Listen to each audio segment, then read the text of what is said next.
Olá, seja bem-vindo, seja bem-vinda a mais um conto. Antes da história, quero pedir duas coisas. A primeira, que você se inscreva no canal. É de graça. A segunda é que eu tenho um Apoia-se. Vou deixar o link na descrição e no primeiro comentário fixado. Se puder me ajudar, eu agradeço. Então, boa história.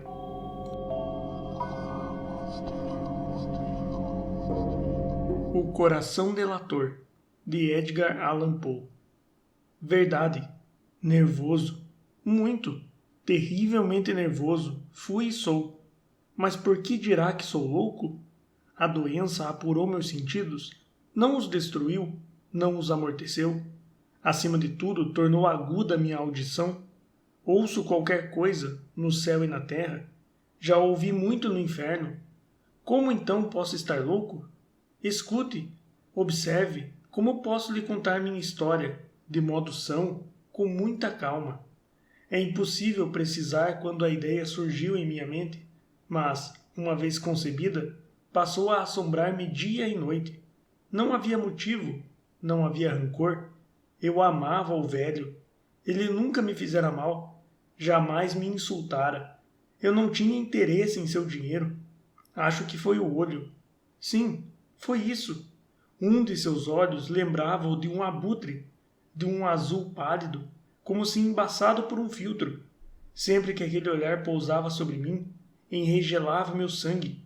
Então, aos poucos, de modo bem gradual, convenci-me de que deveria matá-lo e, dessa forma, livrar-me daquele olho para sempre. No entanto, esta é a questão. Você me acha louco. Loucos não sabem de nada. Você deveria ter me visto. Deveria ter visto como procedi com sabedoria, com que cautela, com que precaução, com que dissimulação me pus a trabalhar.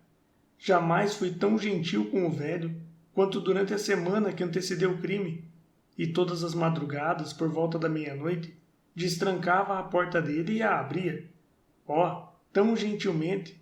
Depois de abri-la o suficiente para passar minha cabeça, colocava lá dentro um lampião, por completo vedado, sem iluminação alguma, e apenas então me retirava. Ah, você teria rido se visse como eu era astuto. Movia-me devagar, bem devagar, para não perturbar o sono do velho. Levava 1 hora para passar minha cabeça pela abertura, de modo que pudesse vê-lo deitado na cama. Ora, um louco teria sido tão prudente? Então, quando já tinha enfiado a cabeça inteira no aposento, abria o lampião com cuidado, com muitíssimo cuidado, pois as dobradiças rangiam. Eu abria o suficiente para que apenas um único raio de luz iluminasse o olho de abutre, e assim procedi por 7 longas madrugadas, sempre à meia-noite, mas seus olhos estavam sempre fechados.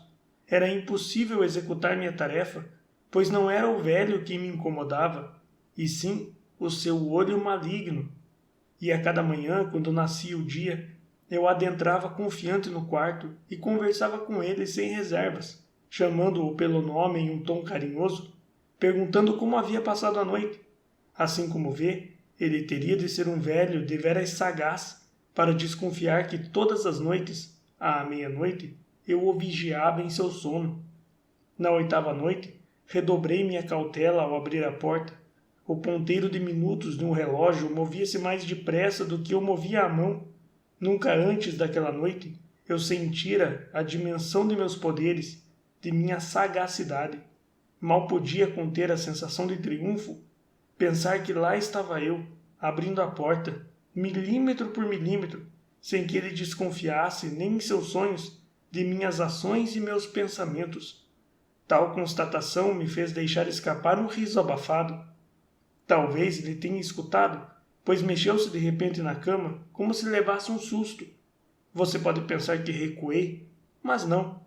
O aposento estava mergulhado na mais profunda escuridão, pois as venezianas estavam cerradas por medo de ladrões. Então eu sabia que ele não podia distinguir a abertura da porta, de modo que prosseguia empurrando firme, bem firme.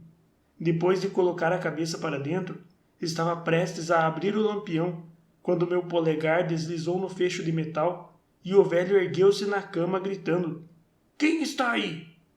Permaneci imóvel e não respondi nada. Durante uma hora inteira não movi um músculo e, nesse ínterim, não o ouvi se deitar. Ele continuou sentado na cama, escutando, como eu havia feito, noite após noite, ouvindo os relógios funestos na parede. Foi então que ouvi um gemido suave e logo soube que era um gemido de terror. Não era um som de dor ou de lamento. Ah, não. Era um ruído cavernoso e sufocado, oriundo das profundezas da alma, quando tomada pelo espanto. Eu conhecia bem aquele som. Durante muitas noites, sempre à meia-noite, quando todo mundo dormia, ele brotava de meu próprio peito, aprofundando, com seu pavoroso eco, os terrores que me distraíam. Digo que eu conheço bem, sei o que o velho sentiu e tive compaixão por ele, embora um riso pairasse em meu coração. Sabia que estava acordado desde o primeiro barulho, quando se mexera na cama. Seus medos desde então estavam apenas crescendo. Ele tentara tomá-los por infundados, mas não conseguira. Estivera falando para si mesmo. Deve ser apenas o vento na chaminé, apenas um rato atravessando o assoalho, ou deve ter sido um grilo que emitiu um único canto. Sim, deve ter tentado se confortar com tais suposições, mas foram todas em vão. Todas em vão, porque a morte, ao aproximar-se, deitara sobre ele sua negra sombra, envolvendo a vítima por completo, e fora a influência lúgubre dessa sombra insuspeita que o levara a sentir, embora não a visse ou ouvisse, a sentir a presença de minha cabeça dentro do quarto.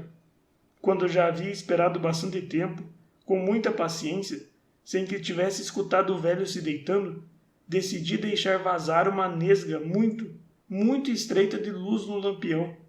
Assim o fiz, você não pode imaginar o quão furtivamente, até que por fim, um único raio, como teia de aranha, escapou pela abertura e incidiu sobre o olho de abutre. Estava aberto, bem aberto, e fui tomado por uma fúria ao avistá-lo. Pude vê-lo com perfeita distinção, de um azul mortiço com um horrendo véu a nublá-lo, que produzia calafrios em meus ossos. Nenhuma outra parte do rosto ou do corpo do velho me era visível, pois eu direcionara o raio, como se por instinto, para iluminar com exatidão o maldito lugar.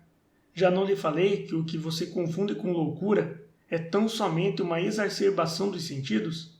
Pois digo que, naquele momento, meus ouvidos identificaram um som embotado, como o que um relógio produz quando envolto em algodão. Também conhecia bem esse som. Era o pulsar do coração do velho. Ele aumentou minha fúria como o bater de tambores estimula a coragem dos soldados. Contudo, ainda assim, controlei-me e permaneci imóvel. Mal respirava, segurava o lampião sem vacilar. Tentei manter o raio de luz sobre o olho, utilizando-me de toda a firmeza. Enquanto isso, o pulsar infernal do coração se intensificava, batia mais e mais rápido, mais alto a cada segundo. O pânico do velho deve ter sido extremo. O som aumentava, como falei, a cada segundo. Compreende? Já disse que sou nervoso, e sou mesmo. E naquela hora nefasta da noite, no silêncio tenebroso daquela velha casa, um ruído assim tão medonho provocou-me um terror incontrolável. No entanto, eu me contive e permaneci imóvel. Porém, o som das batidas aumentava mais e mais alto. Julgava que o coração dele fosse explodir. Então, uma nova ansiedade tomou conta de mim. Temi que o som pudesse ser ouvido por um vizinho. A hora do velho havia chegado. Com um brado potente, aumentei a luz do lampião e pulei para dentro do quarto. Ele gritou uma vez, apenas uma vez. Em um instante, puxei-o para o chão e fiz cair a pesada cama sobre o seu corpo. Então sorri, contente ao notar minha tarefa enfim concluída. Todavia, durante vários minutos, o coração continuou a bater, produzindo um som abafado. Isso, entretanto, não me incomodou. Era impossível ouvi-lo através da parede. Por fim, as batidas cessaram. O velho estava morto. Suspendi a cama e examinei o cadáver. Não havia sinal de batimentos cardíacos. Sim, estava morto, completamente morto. Pousei a mão sobre o seu coração e aguardei alguns instantes. Nenhum batimento cardíaco. Completamente morto. Seu olho nunca mais me incomodaria. Se ainda me julga louco, há de mudar de opinião quando eu descrever as precauções ajuizadas que tomei para ocultar o cadáver. A noite extinguia-se e trabalhei depressa, mas em silêncio. Primeiro desmembrei o corpo, decepei a cabeça, os braços e as pernas. Depois removi 3 tábuas do assoalho do quarto e ocultei as partes entre as vigas. Em seguida, substituí as pranchas com tanta habilidade e astúcia que o olho humano algum, nem mesmo o dele, poderia detectar algo fora do lugar. Não havia nada para ser limpo, nenhum tipo de mancha, nenhuma nódoa de sangue. Tomara muito cuidado para evitá-las. Uma tina absorvera tudo. Quando encerrei essas tarefas, já eram 4 da manhã, mas a mesma escuridão da meia-noite persistia. No momento em que o sino fez soar a hora, ouvi batidas na porta da frente. Desci para abri-la com o coração tranquilo. Afinal, o que tinha a temer agora? 3 homens entraram e se apresentaram, educadíssimos, como oficiais de polícia. Um vizinho ouvira um grito durante a noite. Suspeitava-se de um crime. A informação chegara até a delegacia e eles, os policiais, haviam sido convocados para investigar o local. Sorri, pois o que eu poderia temer? Recebi de bom grado os cavalheiros. O grito, expliquei, fora meu, proferido em um sonho. Comentei que o velho estava viajando pelo interior. Acompanhei os visitantes por toda a casa, instiguei-os a vasculhar tudo, a vasculhar bem. Por fim, conduzi-os até os aposentos do velho. Mostrei os bens dele, todos em segurança, intocados. No entusiasmo de minha confiança, trouxe cadeiras para o quarto e os convidei a descansar um pouco, enquanto eu, na louca audácia de meu crime perfeito, posicionei minha própria cadeira no exato local onde depusera o corpo da vítima. Os policiais estavam satisfeitos. Meu comportamento os convencera. Eu estava completamente à vontade. Eles se sentaram e, enquanto os respondia com ânimo, conversavam entre si. Porém, não muito depois, senti que empalidecia e comecei a desejar que fosse embora. Minha cabeça doía e julguei escutar um zumbido em meus ouvidos. Mas eles permaneciam sentados, conversando. O zumbido foi ficando mais distinto. Prosseguia, tornando-se cada vez mais perceptível. Tentei sufocá-lo com uma torrente frouxa de palavras, mas continuava ganhando definição. Até que, por fim, percebi que o barulho não estava alojado em meus ouvidos. Sem dúvida, empalideci ainda mais, mas continuei falando, sem parar, com um tom alguns decibéis mais alto. O som, porém, só aumentava. O que eu poderia fazer? Era um som abafado e ligeiro, semelhante ao de um relógio envolto em algodão. Eu estava sem fôlego, mas os policiais não pareciam escutar. Segui falando ainda mais depressa, com mais veemência, e o barulho ia aumentando em uma cadência constante. Levantei-me e pus-me a debater sobre trivialidades, falando alto e gesticulando de maneira extravagante, mas o barulho aumentava mais e mais. Por que não iam embora? Comecei a andar pelo quarto de um canto ao outro com passadas firmes, como se as observações deles tivessem me despertado uma cólera, e o barulho aumentava cada vez mais. Meu Deus, o que eu poderia fazer?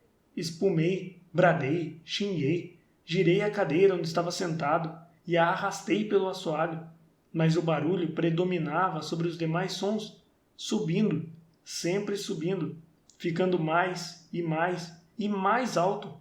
E ainda assim os policiais conversavam alegremente, sorrindo. Seria possível que não o tivessem escutando? Meu Deus do céu! Não. Eles ouviram. Estavam desconfiados. Sabiam de tudo. Estavam debochando do meu horror. Foi o que eu pensei na ocasião e ainda penso hoje. Mas qualquer coisa era melhor do que aquela agonia. Era possível tolerar tudo, menos aquele escárnio. Eu não podia mais suportar os sorrisos hipócritas. Não podia mais aguentar aqueles sorrisos. Era questão de gritar ou morrer. E então, mais uma vez, ouça, mais e mais alto, mais e mais alto, mais e mais alto. Desgraçados! Gritei. Não precisam dissimular mais. Eu confesso o crime. Removam as tábuas. Aqui, aqui, são as batidas desse coração horrendo.